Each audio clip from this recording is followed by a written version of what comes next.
Also confidential and intel funds. Sa 2024 GAA po, ang total is 12 billion.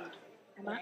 12.378 billion pesos sa 2024 General Appropriations Act. Sa fiscal year 2025 National Expenditure Program, yung sinabmit po natin today, it's 10 billion 286 million 91. 10.2 billion pesos. Ito po ay bumaba ng 16% from this year's General Appropriations Act. Ang DBM po ay nakatanggap ng kabuoang 11.39 billion pesos, of which confidential is 5.22, intelligence is 6.17 billion na total proposal for CIF. Subalit ang inugprabuhan lang po natin ay 10.29 billion pesos. Ang breakdown po is sa confidential expenses, 4.37 billion and intelligence expenses po is 5.92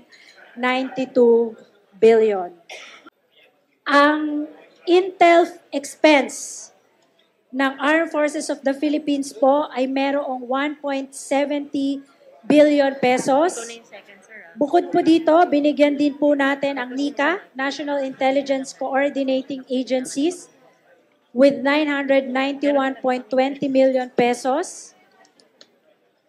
Ang Philippine National Police po, sa ilalim ng DILG, pinaglaanan din po natin ang 806.03 million pesos.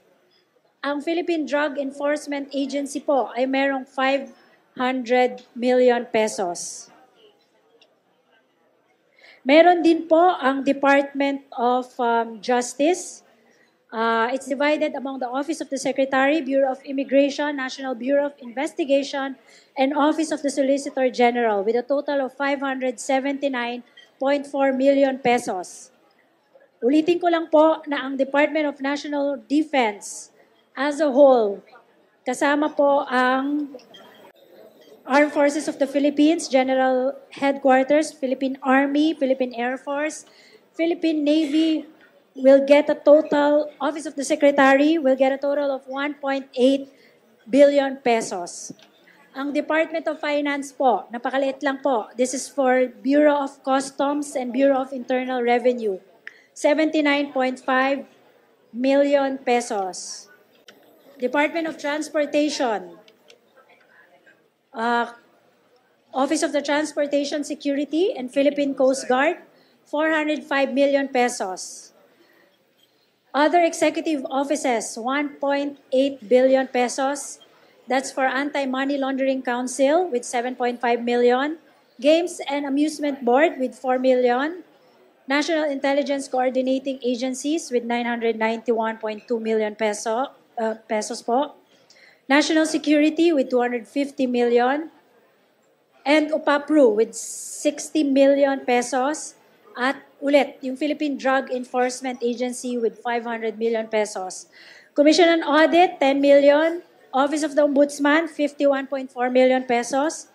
Commission on Human Rights, 1 million pesos. If you'll notice po, based on dun sa breakdown na binigay ko, sila lang po yung pwedeng may confidential and intel fund. Kaya din po siya bumaba ng 16%.